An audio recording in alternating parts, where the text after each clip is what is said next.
Halo teman semua, selamat datang di channel ini. Channel yang diperuntukkan untuk kalian pemula yang ingin belajar audio workstation.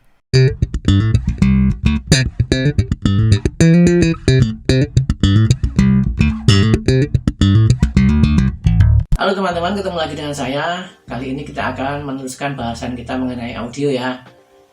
Ada dua hal monitoring yang saling terkait, yaitu mengenai monitor reference dan ruang akustik. Nah, kita akan membahas dua-duanya secara bersamaan. Namun, saya bagi dalam dua sesi ya. Kenapa harus bersamaan? Karena yaitu tadi, kedua-duanya itu saling berkait ya. Tidak bisa dipisahkan. Jadi silahkan kalian ikuti sesi monitor reference dan sesi akustik ruang secara utuh. Nah, sekarang kita bahas mengenai monitor reference ya. Apa itu monitor reference? Singkatnya adalah speaker yang di belakang saya ini.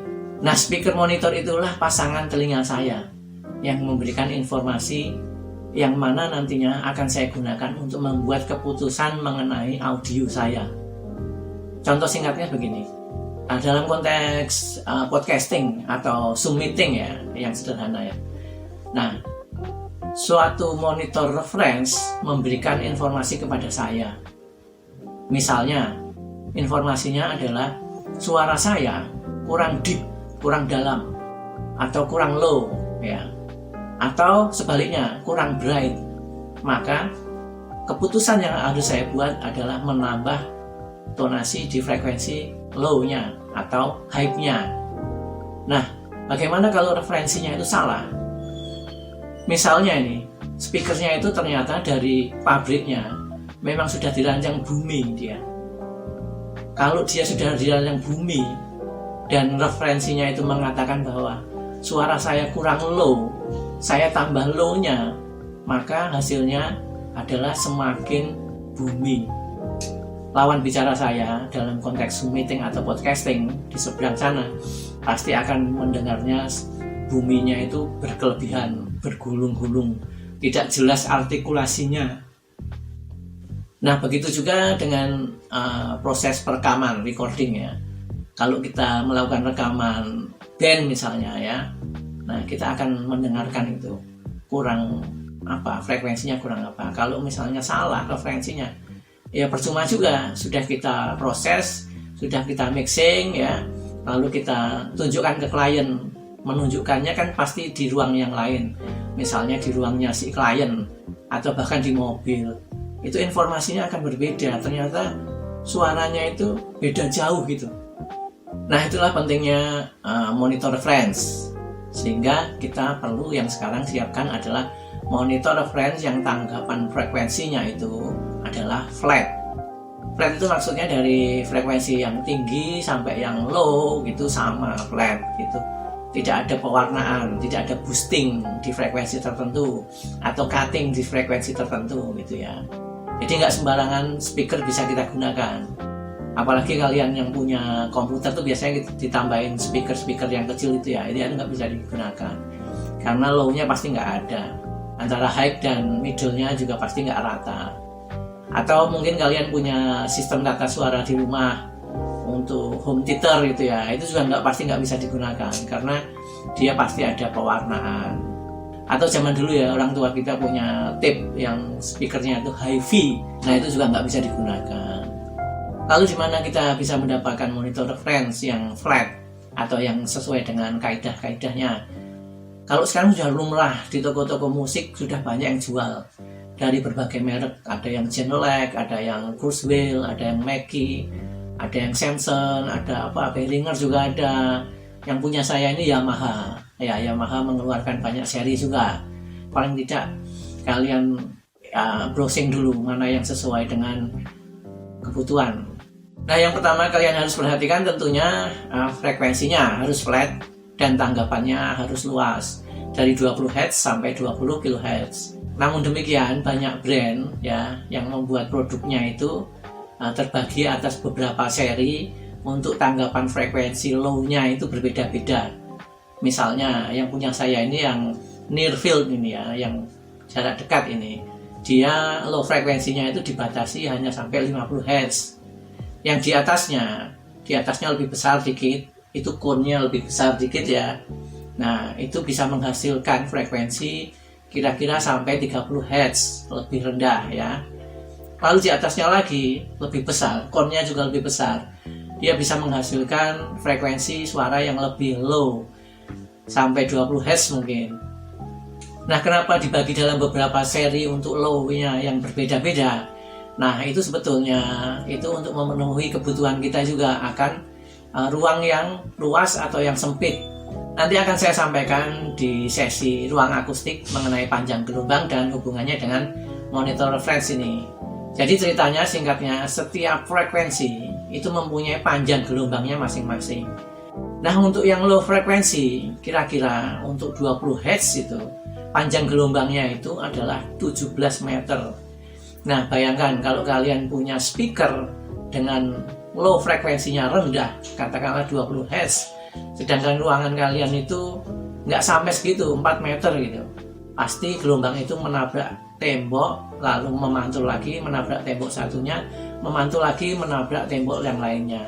Akibatnya apa? Ruangan itu akan bumi bergemuruh, artikulasinya tidak jelas. Nah, untuk ruang-ruangan yang kecil, kalian bisa pakai yang low-nya sampai dengan 50 Hz saja. Kalau untuk ruangan yang menengah, ya bisa cari yang sampai 30 Hz. Kalau ruangannya panjang, ya sampai 17 meter, ya kalian bisa yang 20 Hz. Nah, mungkin kalian juga pernah melihat tuh di suatu studio ada subwoofernya. Nah, subwoofer itu juga bukan asal subwoofer punyanya home theater, bukan. Itu subwoofer untuk monitor reference yang memang dirancang untuk itu, yaitu untuk penambahan frekuensi low-nya. Seperti misalnya saya tadi punyanya HS5 ini hanya sampai 50 Hz di frekuensi bawah, padahal saya perlu untuk mengcapture frekuensi yang rendahnya sampai 20 Hz, maka bisa saya tambahin subwoofer itu. Nah, lagi-lagi kalau ruangannya kurang jangkauannya, ya percuma juga. BTW kita bicara soal rekaman band ya. Rekaman band itu kan banyak instrumennya. Ada gitar, ada bass, ada drum, ada vokal, ada keyboard ya. Masing-masing kan punya frekuensinya sendiri. Namun demikian, dari berbagai macam instrumen itu pasti ada frekuensi yang sama di tengah-tengah itu. Maka kalian kalau memilih monitor reference, carilah yang middle-nya itu artikulasinya cukup detail. Nah, mungkin kalian pernah melihat tuh suatu studio itu punya monitor reference tuh banyak, itu ada yang kecil, ada yang besar, mereknya juga berlainan. Itu untuk apa?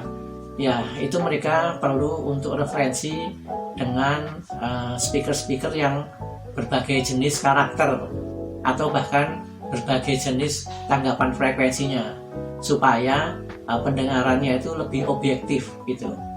Nah, yang kedua mengenai stereo image. Kan kita punya monitor reference kan ada dua, kiri dan kanan. Kalau dalam konteks Zoom meeting atau podcasting mungkin kita tidak perlu suatu stereo image ya. Tapi kalau misalnya kita merekam suatu band gitu ya, atau film ya, film kita bisa merasakan itu stereo image-nya. Nah, monitor reference itu juga harus bisa merepresentasikan stereo image yang bagus. Suaranya bisa dilempar kiri kanan ya. Lalu yang ketiga mengenai dimensi ruang. Monitor reference yang bagus harusnya juga bisa merepresentasikan dimensi ruang. Singkatnya begini, kalau kita merekam suatu band ya, kan ada banyak instrumen tadi saya sampaikan. Bagaimana dia bisa merepresentasikan si drummer itu ada di belakang dari si vokal, atau si gitaris ada sebelah kanan, si bassis ada sebelah kiri. Nah, itu pentingnya dimensi ruangnya itu bisa terinterpretasikan oleh monitor reference ini. Lalu bagaimana kita mendapatkan semua itu? Ya, kalian bisa browsing ya, membandingkan satu brand dengan brand lainnya, membandingkan grafiknya dan sebagainya. Kalian lebih pintar lah soal itu. Itu tadi mengenai spesifikasinya. Nah, mengenai teknis produknya itu juga masing-masing. Ada yang powernya masing-masing seperti ini HS5 ini, masing-masing speaker ini punya power. Ini juga punya power. Ada juga dulu saya pernah beli speaker monitor mereknya apa ya, lupa saya. Itu powernya cuma satu di salah satu speakernya, lalu speaker satunya itu mengambil powernya dari kabel gitu ya. Nah, karena powernya itu ada yang satu untuk berdua, ada yang masing-masing sendiri-sendiri. Nah, cara jualnya juga beda-beda. Yang satu untuk berdua tadi, cara jualnya itu sepasang gitu ya. Nah, yang sendiri-sendiri ini saya juga baru tahu, jualnya itu bisa masing-masing. Jadi saat ditanya oleh penjualnya mau beli berapa, kalau yang untuk Yamaha HS ini, kalau beli satu ya dapatnya cuma satu. Nah, tadi saya juga sudah sampaikan di depan juga, untuk keperluan penggunaannya kan ada masing-masing itu, jarak dekat, jarak tengah, jarak jauh ya. Kalau dalam bahasa audionya itu near field, mid field, sama far field ya. Nah, semakin luas jangkauan frekuensi rendahnya, itu kan berarti cone-nya ini semakin besar ya. Semakin besar cone-nya, semakin besar juga drivernya. Driver itu yang untuk mendorong cone-nya itu. Nah, semakin besar drivernya, tentu kebutuhan kelistrikannya juga semakin besar. Kalian harus perhatikan itu watt-nya. Nah, demikian teman-teman pembahasan mengenai monitor reference. Yang sesi kedua nanti kita bahas mengenai akustik ruang. Ikuti ya.